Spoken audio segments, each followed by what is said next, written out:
Having just gone for a walk, I am beginning to get a bit tired. Hello English learners and welcome back to the Level Up English YouTube channel. My name is Michael and the sentence I just mentioned is the grammar I would like to cover today. These are known as participle clauses and I haven't seen many videos about this on YouTube, so I thought this could be a good idea to make a video about because it's such a common thing that we use in everyday conversation. The purpose of this grammar is to make sentences simpler, maybe a bit shorter, and just easier to say. There isn't much more to it than that, really. So I could say, for example, when I was planning this video, I got distracted by a cat. If we're using the participle clause, this grammar, I would say, planning for this video, I got distracted by a cat. So you can see in this case, it's exactly the same. The only difference is we have got rid of when I was.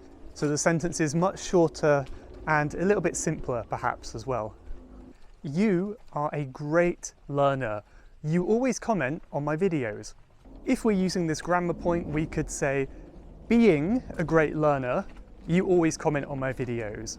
So we've done two things here. Rather than saying you, I have said being a great learner. And I've also joined these clauses into one sentence.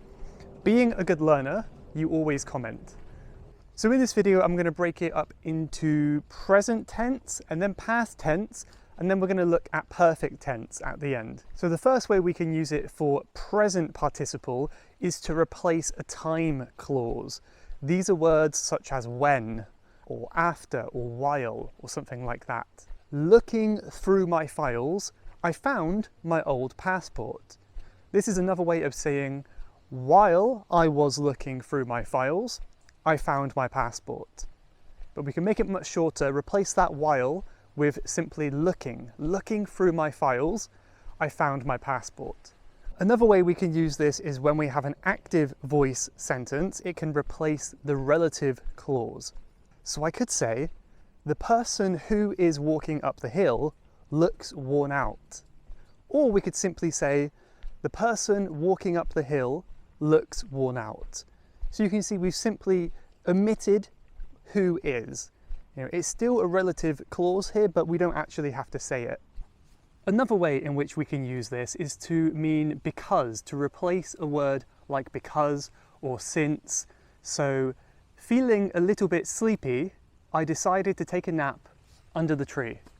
I could also say, because I felt sleepy, I decided to take a nap under the tree. So see, rather than saying, because I have simply said, feeling a bit sleepy, I took a nap.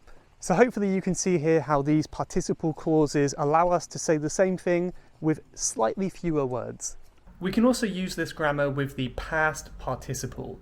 So rather than the present where we have the ing, for example, feeling sleepy, we can say the past participle, which could be surprised. So I could say, I saw the news and I was surprised, so I sat here in silence. Or in a participle clause, I could say, surprised by the news, I sat in silence. Here behind me, you can see the old town hall in Reigate. So built in 1728, it is an iconic building in the town. So here I started with this participle clause built in 1728. So if you want to say it simply, you could say the town hall was built in 1728 and it is an iconic building. But using this past participle, it makes it a little bit simpler and yet somehow almost a bit advanced as well. So this is more of an advanced structure. So built in 1728, the town hall is an iconic building. Another way in which we can use this grammar with a past participle is to replace the word if. And this is when we use the passive voice. I could say in a regular sentence, if this is stored in the fridge, it will keep for a few days. With a past participle clause, I could say, stored in the fridge, this yogurt will keep a few days. Stored in the fridge, it will keep a few days. So if it is stored can change simply to stored. Very simple, right?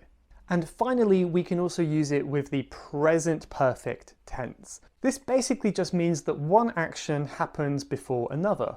And I'll give you an example in both active voice and in passive voice. Here's one in active. I have been to the shop and now I'm going home. If I want to make it a bit better, I could say, having been to the shop, I went home. Or having been to the shop, I am now going home. And now here's a passive example. I could say simply, the fruit has been left in the supermarket for too long, so it has gone bad. Something like that. But if we're using this participle clause, we could say, having been left in the supermarket for too long, the fruit went bad. Having been left, right? Having finished my homework, I could go home. Just one really important tip to remember is make sure the subject in both your clauses is the same. So for example, we wouldn't say, waiting for the bus, the snow was falling. This is because in the first clause, probably the subject is I, right? I was waiting for the bus. And in the second clause, we've got the snow as the subject. So we cannot do that. We cannot have two different subjects. If the subject is both I, then it's fine. For example, waiting for the bus, I fell asleep. I waited for the bus, I fell asleep. It's me both times, which is fine. If you want to make a participle clause into a negative sentence, it's very, very simple. All we have to do is simply add not at the beginning, right before the participle clause. So we could say simply, I didn't want to be late for work, so I ran to work.